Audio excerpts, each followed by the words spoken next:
Phillip, welcome to the show. Thanks for joining us. Thanks for having me. It's a pleasure. Do you want to just start by giving us a little bit of an introduction to your earlier days as an entrepreneur when you first started? Yeah, look, I'm a son of migrants and always had that entrepreneurial spirit embedded with great values of being a migrant. But I remember, my dad came here from Italy in the 60s and was always working class and said, I left a good business back home in Sicily to come here because Sicily wasn't where I wanted to bring up my family. It's here. So they migrated with my brother and sister and I came later.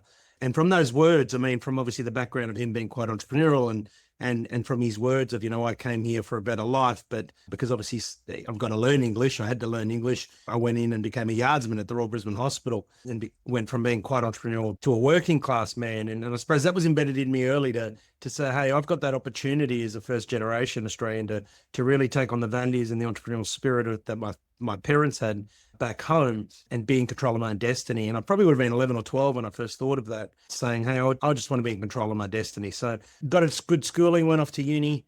Wasn't sure what I wanted to do at uni, was pursuing things like, do I do law? Do I do accounting? Ended up with a commerce degree. Did a bit of everything and fell in love with marketing. And while I was doing my degree, I was working in hospitality, had been since I was 14. And I started working in a cafe that roasted its own coffee. And the long story short, I built a wholesale business on the back of me going to uni and doing my marketing assignments on the business that I actually built a wholesale business. And then he offered me a full-time job. So walked straight into a full-time job as a sales manager, built that business up over 7, 8 years, and then decided that if he wasn't going to give me a partnership or equity buy-in, it was time to go out on my own. So, I really started, I suppose, being an entrepreneur within a business, which Branson talks about being an entrepreneur, right? And that's one of the opportunities I've always given my team members. So I've been in business since 2002 in different businesses around the world. And I've always said to people that if you've got people good enough to own your own business, you've got to give them a reason not to. And because that's how I started my business, is I wasn't given that opportunity to own my own business. So I went out and did it. It's funny you say that. That was the same with me when I was younger. Wanted to go in and buy equity, but people think you're too young sometimes. And so when you're not and you want to get on with it, you're going to go ahead and do it. So you're quite right. You're better off finding a way to keep people however you can if they're good people.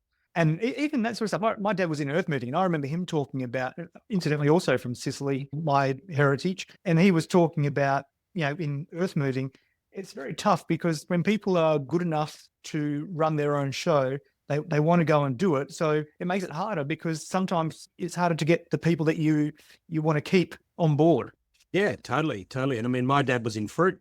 He used to go to he bought one of those, what do they call them, with the 3-wheelers, a lava. That's right. They call it a lava. And he would go to the growers and he'd say, listen, instead of screwing you for money, this and that, I want to take your whole, say it was lemon season. I want to take all your lemons. I'll pay you a premium for you, but I need to take them on consignment. I'll take them, I'll sell them, and then I'll bring you back the money. But I'm going to pay you, say, 10 or 15% more than anyone else will because you're going to give it to me on consignment. And he, this is going into the 50s. That's what he was doing. And they were living quite well. There's a picture of my brother's first birthday standing on a stool with a bloody 3-tiered cake and a 3-piece suit that mum had sewed to him. And mum used to sew for all the other kids in the street. So they came from a really well-to-do and came here and were nothing more than, nothing more than working class. I don't mean that in a derogatory term.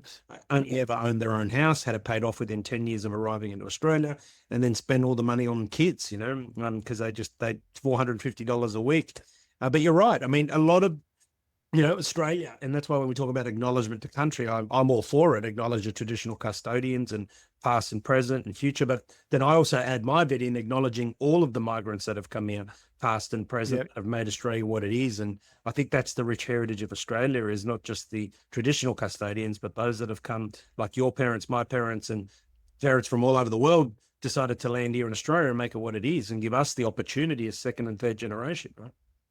Yeah, 100%. There's so many different stories within that, and so many people have made their mark, right? They're bringing back the culture. And, what other countries in the world do you go to? And you've got so many different foods to choose from, right? So many different cars, so many different fashion labels, so many different brands, because we are a multicultural country, probably the most multicultural in the world, right?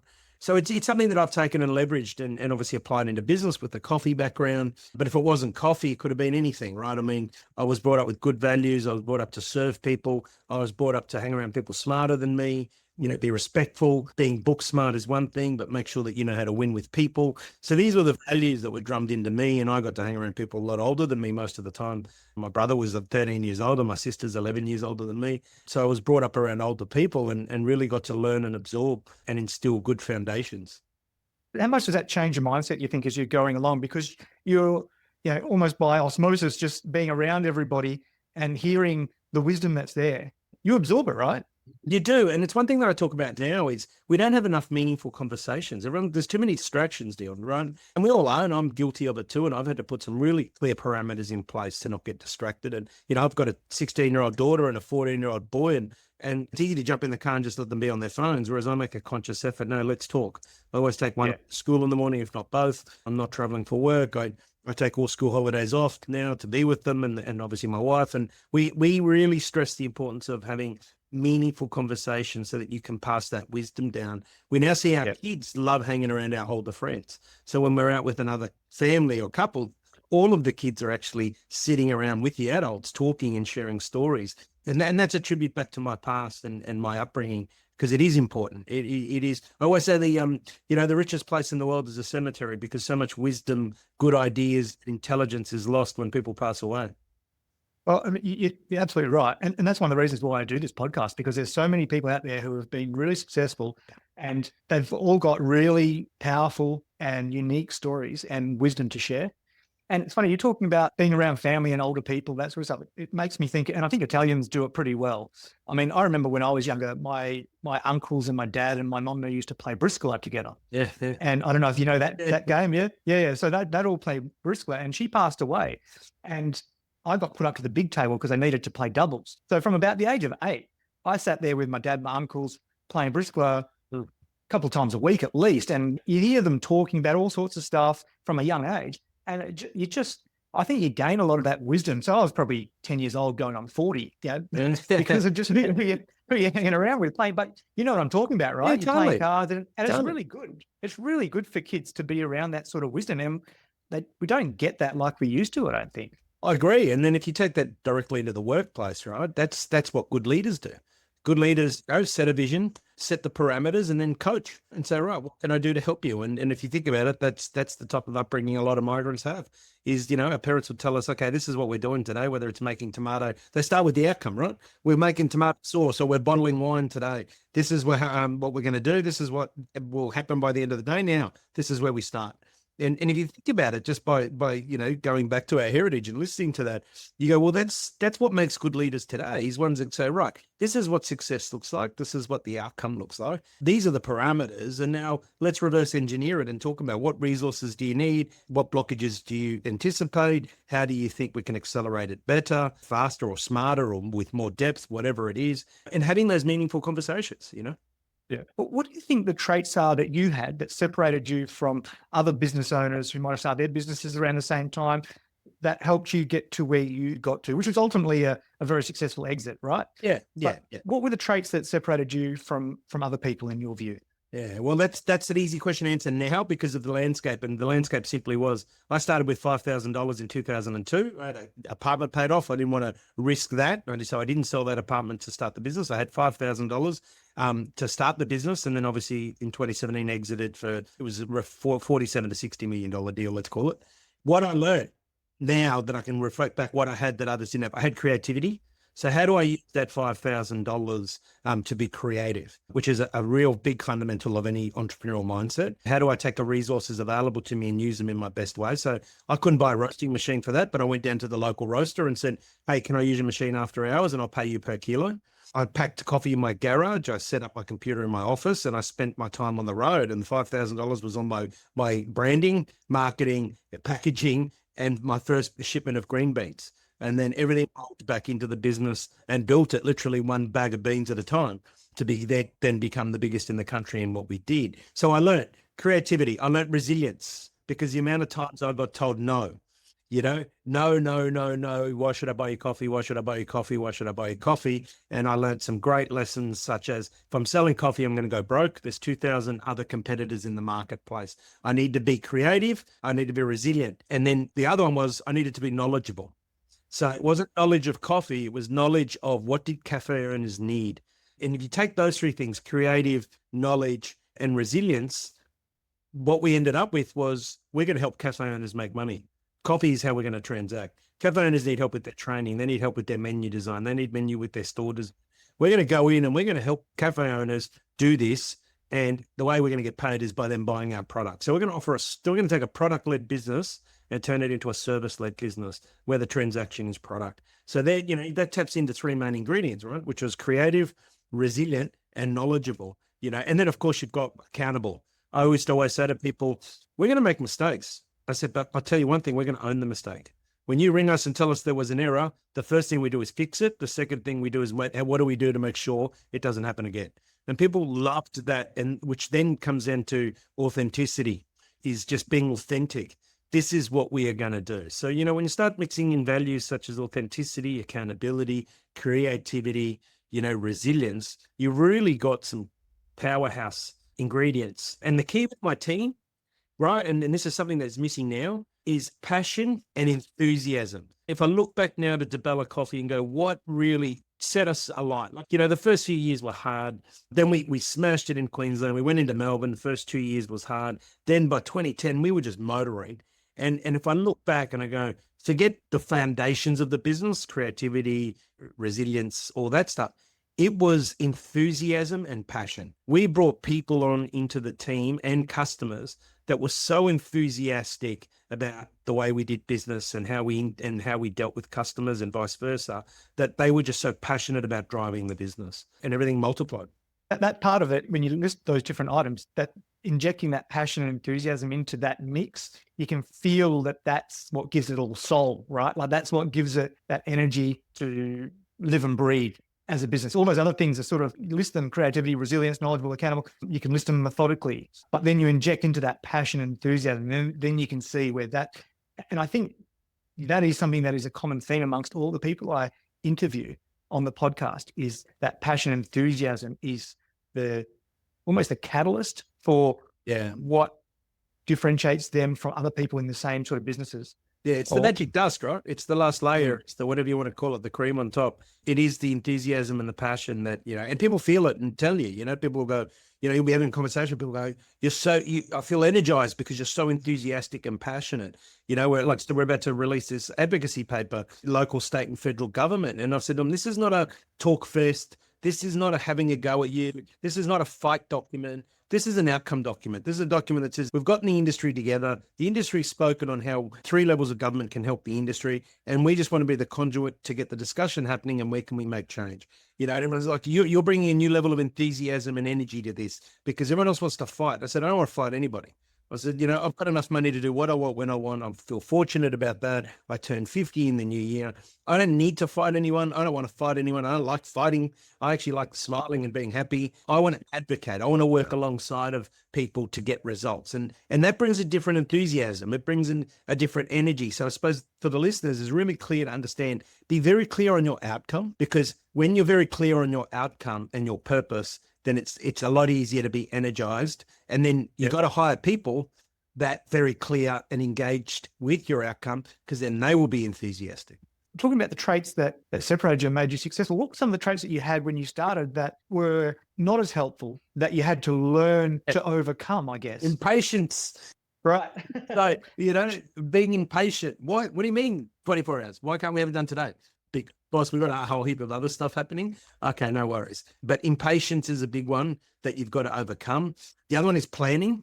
There was a stage there that I was a first-time business owner, and we blew up QuickBooks because I wasn't planning the growth. We were very clear on that. We always worked from the outside in. We knew what problems we solved. We knew what made us more relevant than the competition, and we told the better story than the competition. So we were growing, but I wasn't planning the back end.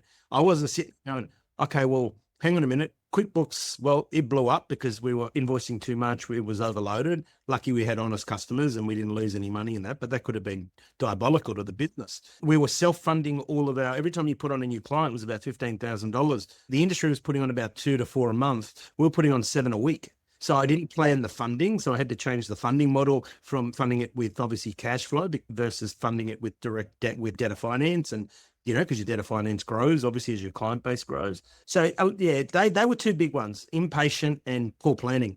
How'd you address those?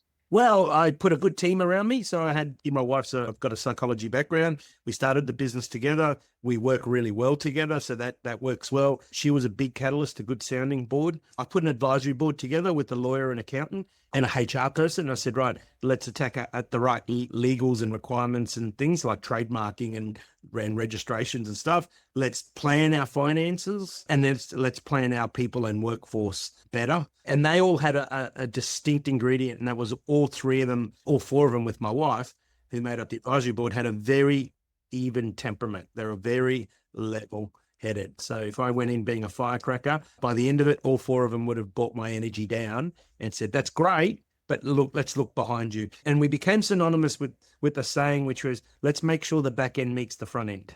So something I talk to businesses now and say, okay, it's all good to have 100 sales guys going hardcore or 100 wait staff going mad taking orders. But if you don't have the chefs in the kitchen, it's not going to happen. If you don't have the back end meet the front end of sales, you're not going to have it, because we nearly imploded. A lesson learned firsthand.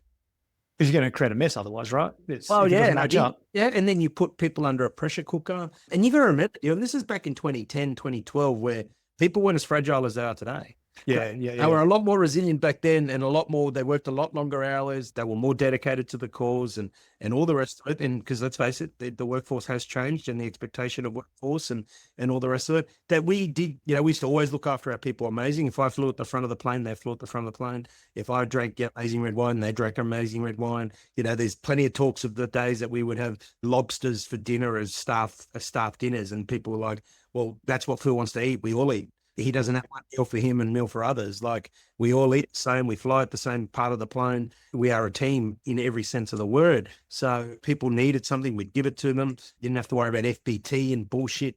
If somebody needed a pair of shoes and they couldn't afford it, here's the money, go and buy your shoes. Don't worry about paying me back. But now we've got a different workforce, right? There's a saying going around here at the Coffee Commune that if Philip operated the way he did 10 years ago, he'd probably end up in jail. Because I was bad. It's because my expectations of people were... No, it's a different world, right? None of us arrive at 9 and leave at 5 back then. If I'm paying you 20, 30% above award, then what are you doing for it? No, it's a completely different world. And don't get me started. It's a completely different conversation altogether. Which means we've got to be a lot more planning, right? We've got to plan a lot more. Yeah. The cost of business is a lot higher. Yeah, it's all harder, like in that way. Well, when you talked about the 4 people on your advisory board and their temperament, was that a deliberate choice to have those temperaments, or was that something that just became a beneficiary of that you noticed afterwards? No, I needed, when my wife helped me put it together, because my wife said, Phil's always happy to be told. I'm always happy to be told, but you need to pick your timing and the way it's told. And so she knew me extremely well. We've known each other since we were 16. She knew me extremely well. So she knew exactly what I needed. She could see my faults, which was a good thing. And how do we capitalize on Phil's strengths, but how do we balance out those faults? Now, we don't need somebody coming in and telling Phil what to do. And we don't need somebody coming in being creative and gung-ho and passion. We need somebody that comes in and says, Phil, your idea you've got here and your vision is great. But in order for that to happen, these are the parameters we need to do. These are the legals that need to be in place. These are the financials that need to be in place. These are the human resource bits that we need in place. And then I'd be good, because I'd sit there and I'd listen to them. You're the experts in those areas. Here's my vision. You're the experts. Let's go. How do we make it happen? So it taught me to be a lot more structured. It taught me to slow it down and make sure that everyone's moving as a team. A bit out of left field, but how important, because I can see what you're talking about, and I can reflect on my own relationship with my wife, and I understand how important my trust with her and her understanding of me and my personality are in terms of exactly the sorts of things you're talking about. How important was that in your business and the growth of the business, having the trust in the sorts of things that she knew about you in terms of your personality and that sort of stuff, compared to anybody else who could have been doing that type of role? Does that make sense? Yeah, totally. And look, it's like having a business partner when you need it and being able to fly solo when you need to. So it's I would say the perfect world, right? The part that's not perfect is that you go home and sometimes you forget that I've got a wife, right? And so work comes home with you, but you can't have the good without the bad, and not everything is great. And we've had our fair shares of disagreements over the years, but the trust part is the big part. And that is when you had your partner next to you that, you married them for a reason, and hopefully that is because you've gone the same journey, you've got similar values, you want the same outcome, which is the best for the family. then who are you going to trust more? Because if I make a bad decision for the business, it affects her. If she's advising me wrong or giving me bad advice or making bad decisions, it affects her and me. Throw kids in the mix, then whose back are you going to have? I mean, I'm going to trust the mother of my children before I trust somebody else, right? So I found that it was, a really good position to be in. But I do acknowledge that it doesn't come without side effects. So in terms of the business, you talked about how you had to grow and fund the business. Did you ever take on investors to help grow, or did you consider it if you didn't? And what was your rationale? Yeah, no, look, I didn't take on investors, and that's because I've got some really good mates that are powerful and smarter than me, like your Don Mays from Domino's, about Jamie Ferris from Corporate Travel Management. I'm lucky to have guys like this as mates of mine. The late Alan Piper, AP Eagers, who was one of Australia's wealthiest guys, car yard guys. And the consensus between all of them when it came to business partners is you go into business with a partner for 3 reasons, and you got to tick at least 2 of them. It's money, experience, and convenience. And if it doesn't tick 2 of them, then you don't do it. So you can't just take on a partner just for money. It never works. And this is coming from guys a lot smarter than me. So it always stuck in my head. I might need their money, but unless they bring experience to the table that I don't have and convenience, then it's not going to work. And I never found a partner that would have money, better experience or different experience than what I needed, and always going to make it convenient where I could be out of the business. So that's why I took on a partner. I self-funded it. What I did in the beginning is I got creative and I started pouring coffees at the markets. I was fortunate. My wife was working in government at the time. She was working under Anna Bligh here in Queensland government, good government job, and would help me obviously after hours and on the weekends. We'd go pour coffees together on a Saturday and Sunday on the markets, and therefore the business could roll everything back into it itself, generating. And I mean, so even at the end, I was the 5th or 6th highest paid person in the organization. We never drew any profits out of the business. Our payday was obviously at the end. We bought properties along the way, invested money in properties all over the country, and our payday was at the end, rather than taking out profits and paying yourself high wages and then looking at the business and going, well, hang on, it's not making money. Or worse, closing it down and leaving a string of bloody carnage behind where you owe people money. It's just not in my DNA. Was part of that mindset, which I love that simple rule of thumb as to why to raise money or not. And I think that's really important for people to consider, because I think too many people these days want to raise money because it's an easy option, or it seems like an easy option. And there's a whole heap of different stuff that goes with that. If you go to the other end of the transaction, if you like, in terms of raising money, when you went to the exit, what were your considerations around the exit? You look at a business the size that you'd grown that to, there's obviously lots of different ways you can go. Yeah. And the 2 choices I had at the time. So I was getting close to cooked, right? I was approaching 40. I was done, like my wife said, you'd done 30 years of work in 15 years. I was 70 kilos overweight. I was weighing 167 kilos. I was traveling 3 weeks a month with 2 young kids, and so leaving them behind with the family. And my wife reminded me, son of migrants, you always said enough money to do what you want when you want. And she goes, you've got that. And it set the foundation to have the answer of your question. So, okay, enough money to do what I want when I want. We were netting $4.1 million a year, right? It wasn't taking anything off the table, but that's what the book value was. But we were reinvesting back into in property and stuff. But that was a wake-up call. Enough money to do what you want when you want. Second wake-up call was off to the doctor, annual blood test. And he goes, you're the fittest fat fuck I know, quote unquote. The doctor said, you don't have any issues. I had a boxing match at 167 kilos because I've boxed since I was a kid. He goes, but you're just not going to wake up one day. He goes, you're not getting any warning signs. Everyone else gets warning signs. You won't get any. So something about it. So this was the crescendo to the sale. So it's the foundation to answer your question. A great mate of mine is the managing partner of BDO here in Queensland. And I went to Steve and I said, Steve, I'm thinking of selling. Oh, this is Steve Sorbello, is it? Yeah, correct. Do you know Steve? Okay, right. Yeah. Okay, no, Steve. He'd actually be a great one for you to interview on the show, because not just managing partner, he's obviously, they've got a very big family office as well with their property stuff and that, right? Anyway, yeah. Steve and I, we've known each other since we're 10 years old.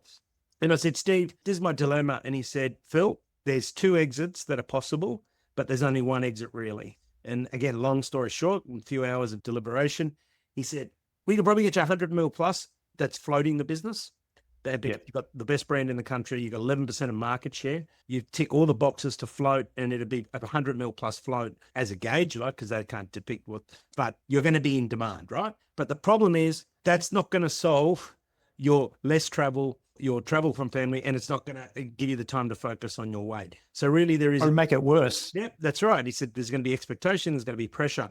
and you've always got enough money to do what you want. So we distilled it down and said, let's do a share purchase agreement and put that forward. And we handpicked a few people that we thought we should talk to. The first people we spoke to wanted it badly, which was Retail Food Group. We were their first external non-franchise purchase. The original offer they put on the table was crazy, as in huge.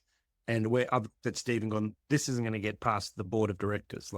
And he goes, well, if this gets past shit, it'll be like a 20-time multiple, right? That's how bad they wanted the business. Again, tick all the boxes. We had 11% market share. We had the number one brand in the country. We had solid foundations, great systems. We owned our own distribution, and we had room for growth. So much so that when we signed that share purchase agreement in 2015 and I agreed to stay till 2017, we went from a 4.1 to a 7.2 net profit. That's how much growth we had. And of course, the deal was struck beautifully by Steve about restraints of trade and how I can go about things. And I was able to work, I signed a contract to work 20 hours a week. Yeah. And I was able to get my life. So 2017, I started my personal journey of losing 70 kilos and ever since I've taken school holidays off with the family, which were the two things that I wanted to achieve. And I know that's a long answer, but I suppose the short answer is be very clear on what your outcome looks personally, professionally, and family. So anyone that's thinking of an exit or planning, you should always be planning for an exit. Even when you're starting a business, you should be planning for exit. I would have saved several millions of dollars in capital gains if I had, but it's another story. But you should always be planning for an exit and always be very clear on what your outcome is or what your goal is or what your purpose is professionally, but also family and personally. And that was a real turning point for me to go, what do I want personally? What do I want family? And what do I want professionally? And then struck the deal around that. You've considered all the different aspects of life there. It's not an ego-driven decision. And I think it's easy to get caught up in those types of things and want to go for a bigger number or whatever it might be. But ultimately, that's either greed or ego, probably. And like you say, when you're looking at those decisions about what really matters and what you really wanted, you've ticked all the boxes. Yeah. And I've taken it into play now, Dion, because I got a lot of people say, oh, why don't you invest in this? Or why don't you invest in that? Or has your net wealth gone down on paper? I don't know what my net wealth on paper is. I don't care. It was never an ego. When I was young, I wanted to make the BRW Young Rich list, and I did. And I was on it for 5 years consecutive until I aged out. I didn't care. It was just a goal. It was like awards. When I went on of the year twice, and they were a point in time to stop and reflect and go, this is what I'm grateful about. This is what I've learned, but they don't define you. Making rich list don't define you. Your number of wealth doesn't define you. What defines you is the impact. What defines you is, are you healthy? And do you have enough time and money to do what you want when you want? And that is my pyramid of success. Health is at the top, non-negotiable. You're either healthy or you're not.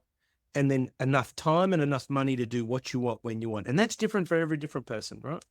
How did you find that transition when you sold the business for those next couple of years? From day one, I guess, when you're starting the new role, and what's the mindset? Because that's got to be a whole transition in itself, right? Well, what I learned very quickly is your mindset doesn't change, but the mindset of everyone else around you changes. You learn very quickly who was loyal to you versus who was loyal to the need of you. You learn very quickly people's expectations from you. Oh, I made you. I did this for you. Why didn't you give me a share of the business? I had one of my sales guys on $750,000 a year, right? And he had the audacity then, and never spoken since, because he thought he deserved a share of the sale of the business. No risk, didn't put any capital in, right? And he goes, but I put my time and I gave my life. And you also the highest paid coffee person in the country, $750. So anyway, and don't even get me started. We started a business together, which I then sold to another partner, which made him several millions of dollars when they exited later on. That was a business that was in Melbourne, Sydney, and WA. It was a separate brand altogether. But what I learned was that my mindset didn't change. It did. My mindset said, I'm now going to look after me and I'm going to look after my family. Then I'm going to look after my weight, not money. I'm going to look after my weight. Got to get that down. Family, I'm going to take school holidays off. And then business, I do enough to make sure I'm having an impact, that I'm giving back, and that I'm doing things. So my mindset changed, what I would say, for the better, but everyone else is around me. Like I said, I learned very quickly who's loyal to you, who's loyal to the need of you, and who has the mindset that they think they made you. And it's one of those things, right? I've always said that, I've never owed a person $1, and I've always overpaid people when they deserve it. And I've paid people more than I've paid myself. And that was literal, because like I said, at the exit, I was the 5th or 6th highest paid person in the organization. The managing director. Right. Yeah. That's going to be surprising to learn those things. I mean, it's human nature, I guess. You do learn that, but it's got to be a bit of a slap in the face as you go along, I guess, as well, Oh, right? look, it is, but you know what softens it? When you got kids. So, when you got kids and you say, okay, well, yeah, here we go. Because my kids grew up in business, right? And they grew up seeing these people. They grew up seeing, the handful of people that in the end ended up throwing mud in your face. On a friendship side, you don't see them. They're not going to be seen now because there's nothing to gain, right? My kids grew up with these people, right? They were at the functions. They were at there. They saw how we, one of our workers, we furnished her bloody house when she bought a new house and we treated her like a daughter. We paid for her engagement party. Nowhere to be seen now, gone. But that's okay in terms of it's a slap in the face. But what happens is it's an amazing lesson for your kids to learn. And you go, going to learn through our situation rather than having to go through your own situation. So if that's the upside, then it's worth it, if that makes sense. What would you do differently if you were to do that again from the start, in terms of from the business perspective? Maybe the structuring part from a capital gains sense point of view, but what else would you do differently in business? There's not a lot I would do different. What I definitely would do is, well, with today's resources, because it's easy to say now, right? One of my favorite roles, call it, that I do is I chair 2 boards for Coraggio. So Coraggio started in Sydney, right? With 11 entrepreneurs that got together. So I chair a board on the Gold Coast and I chair a board in Brisbane, and it's made up of small businesses like I was. That wasn't around back then. Otherwise, I'd love to have joined something like that. So with today's resources, I'd say if anyone's starting a business, then get around a right business group, whether it's Coraggio or something similar. Have a look at those that are available, because that's what I would have loved to have done differently, is to have that support from get-go, rather than, traveling solo for 3 or 4 years in business. The other thing is obviously the tax structures. The one thing I've learned, and I talk about to my Coraggio boards all the time now, is always be sale ready. And there's key elements to that to be sale ready: 3-year strategy document, 3-year forecasting budget, 3-year workforce planning. They're the 3 major documents. Making sure, and that was on the back of my things that I would have done different, right? The 3 things I didn't do well is 3-year forecasting, 3-year workforce planning, and 3-year strategy document. So that's about it. I mean, in terms of everything else, again, with the normal ups and downs, because not every day's rose and all the rest of it, there's not a lot I would do different, because, we had good people around us, we had amazing customers, and we had amazing owner operators that valued what our business proposition was. And we operated at a time where most people didn't understand the whole Simon Sinek video. They knew what and how they were doing things, but they didn't know why. I landed on the why very quickly. Our purpose was to help cafe owners make money. That's why we're not here to give somebody a bag of beans. I actually registered and trademarked the words. It's not just a bag of beans, because everyone else was selling bags of coffee. I was selling service, and that made us different. So they're the 3 things that I would do, in terms of better workforce planning, 3-year strategic planning, and 3-year budget forecast planning from the start. But that all underpins always be sale ready, especially when you start a business, because if I'd structured it differently, you got to look at my exit capital gains was 10 mil plus. There's plenty of ways you could save a few $1 million here and there by having it structured differently. But you don't know that stuff, like you're talking about. You don't know that stuff until you go through your first real exit like that. That's serious money. And often you find, when I'm talking to people, that they've exited the business for the first time, there's so much learning that goes, even when they've raised money, the same thing. You're going through that for the first time. You don't know what you don't know. That's exactly right. That's why you got to have good people around you, right? I mean, yeah, exactly. People come to you and you can help go, right, well, this is what it looks like. You've got the template because you've got years of experience in doing what you're doing, right? But again, you first go back 22 years ago, there wasn't many people like you around, or it wasn't as accessible, right? There certainly didn't have Coraggio's or, your EOs and stuff like that accessible to people to be able to join. There's a lot more access to education and knowledge these days. Just there's lots of different ways of doing it. In terms of knowledge and wisdom, what would be the advice you would give people in business, just generally, or the key advice you were given in business that really helped you? Plan around the planning specifically is be very clear. If you think you've got a business idea, whether it's a service or a product business, it's got to follow 3 things. Can you solve the problem better than the competition? Can you be more relevant than the competition? And how are you going to tell a better story than the competition? And if you can nail those 3, then you'll do well. On the flip side is always be comfortable with your worst case scenario. So one is your driving force. So drive based on solving problems better than anyone else, being more relevant than anyone else, telling a better story than anyone else, which is marketing. But always be very clear on what is the possible worst case scenario. And if you're comfortable with it, don't let anything hold you back. And that made up that, why didn't I sell my apartment to fund my business? Well, I didn't know if the business was going to work. I didn't know if people were going to support me and buy coffee from me. Just because I was a good worker doesn't mean I knew that I was going to be able to sell coffee and run my own business. I was never arrogant. I never looked in the mirror and said, I can do this for myself. right? So I planned that, but I'm very comfortable with my worst case scenario. If lose, I'm going to lose $5,000 in maybe 12 months of time. I'm not going to lose my apartment that I've been paying off for the last 6-7 years. So, and then when I did sell my apartment, it was to buy the first building, which is I'm sitting in it now. Now we own 4 of them in a row. And I sold my apartment and people said, are you stupid? You're selling an apartment to buy a commercial building? I said, yeah, well, I'm selling a $160,000 asset to buy a $360,000 asset. I mean, this one asset, one building out of the 4 now is worth about $4.5 million. You know, it's one of those things that you just go, well, I'm comfortable with what made me make that decision. I was comfortable with my worst case scenario. And if you're comfortable with your worst case scenario, never let it hold anything back, right? Do you think that changed your mindset? Because sometimes you hear those stories of people who sold their apartment and left their job and threw everything into the business. And now, if you hadn't done that, I imagine you've got a different mindset, because it sounds like you had $5,000 and that made you creative and think in a different way, which actually helped the business long term. Does it theoretically sell the apartment, go down that sort of path? You give yourself more room to not be lazy. That's the wrong word. No, you've got complacent. Yeah, you've got more room to move, and that's not necessarily a good thing, right? No, the more resources you've got, right? And that's the problem we face today. I say to young people, you've got more resources today, but are you going to achieve more? And that's the case. And that's the simplified version of what you're saying. I agree with you 100%. If you give people too many resources, you will find that they always look at the shortcut, or they look at what's easy, and you'll never get the bandwidth. You'll never get the ROI you could have got when they've got to be creative. And that's one thing. My background now is strategy, marketing, and branding, right?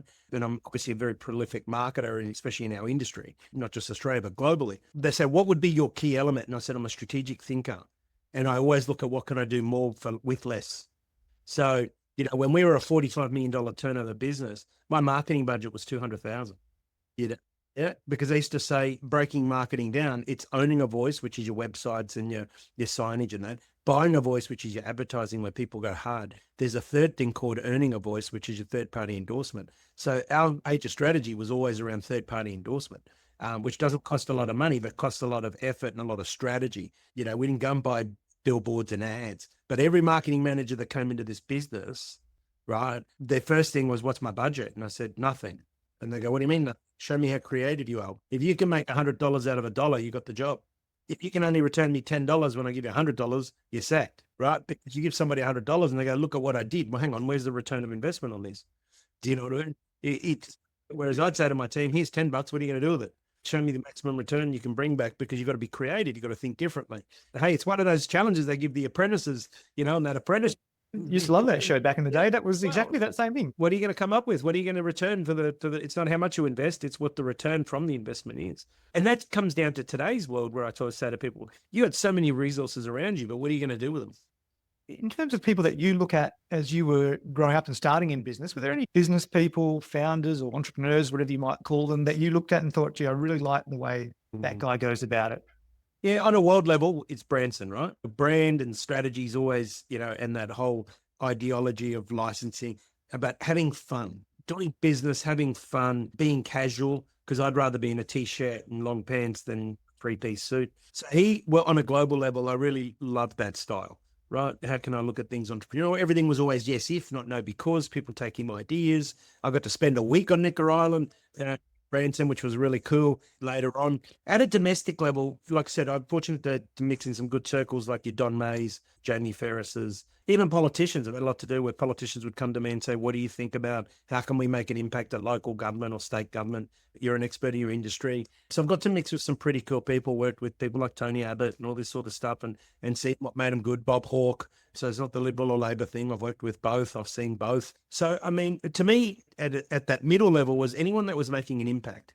Anybody that it's about the purpose, not about... One thing I've learned about myself is I hate show ponies. I can't stand that fake it till you make it.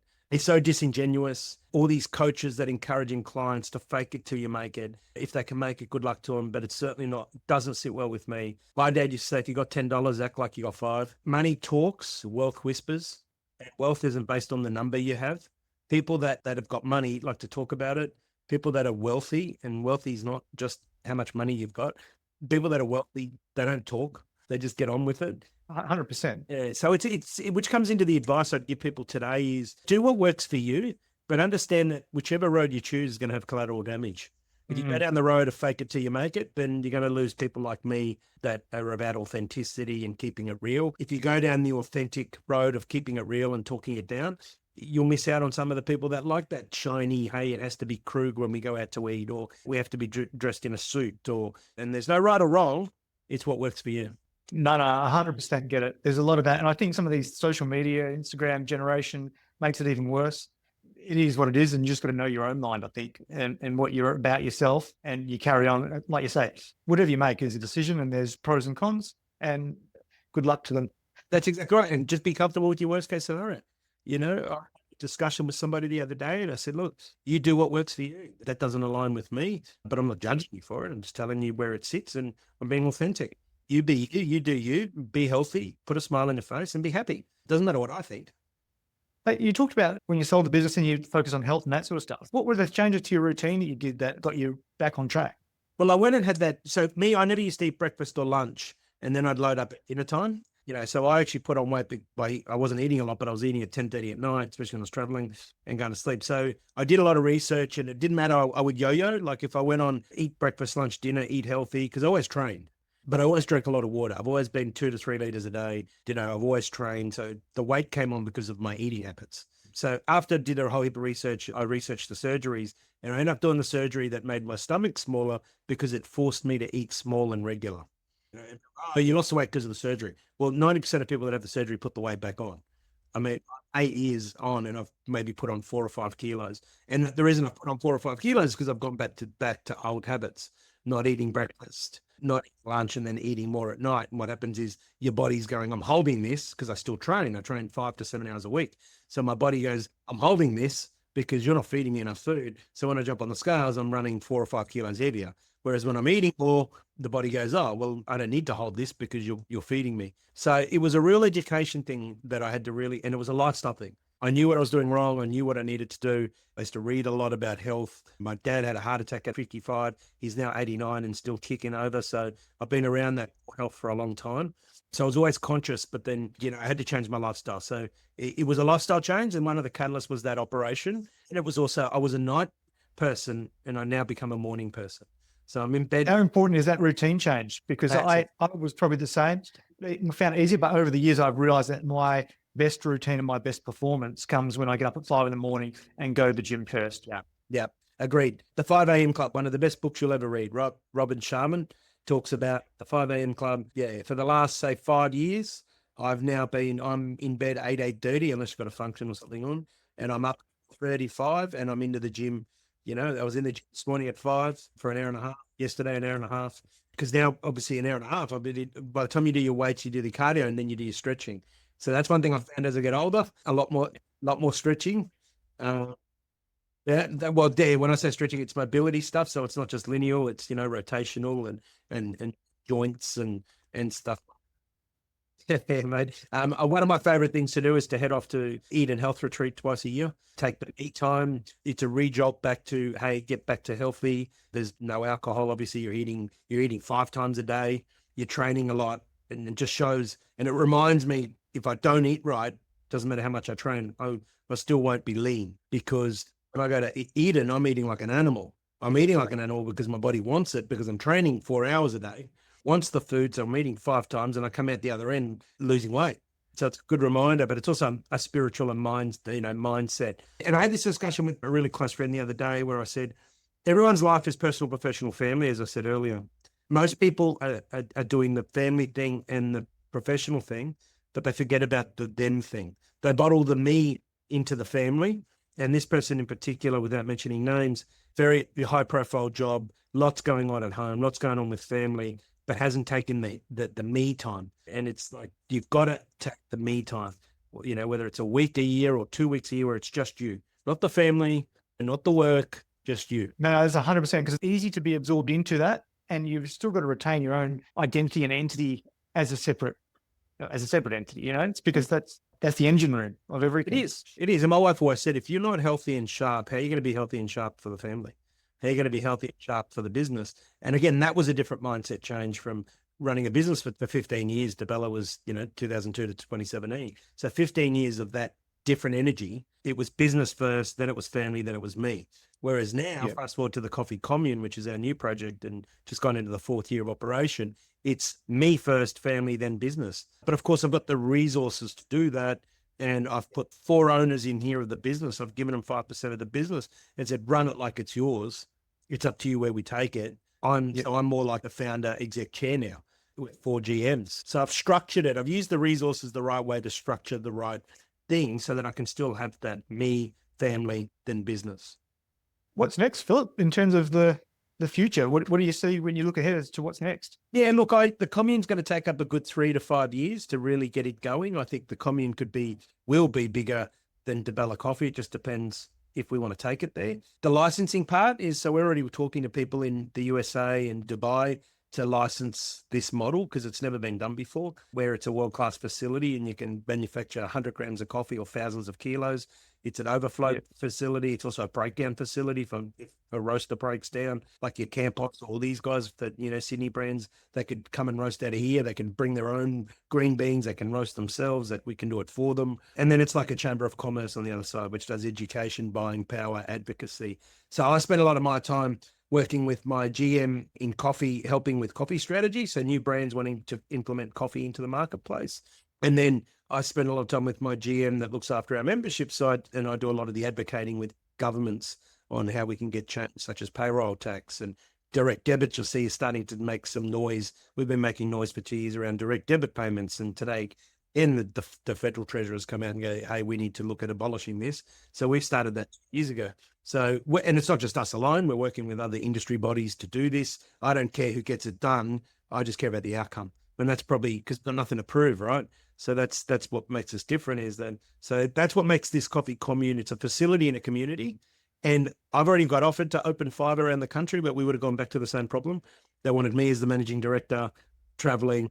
I would have been back into the shithole, and I don't think I could. So you want to do this on your own terms, right? Yeah, correct. I want to do this under a license deal. If we're going to expand it under a license deal. Somebody puts up the money.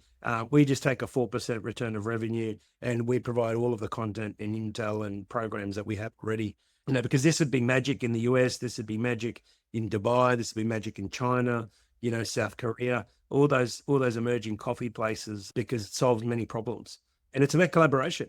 3 years ago, they said you wouldn't get 2 roasters in a room. We now got 95 roasters working out of here in one way, shape, or form. So I like to be told we can't do things right.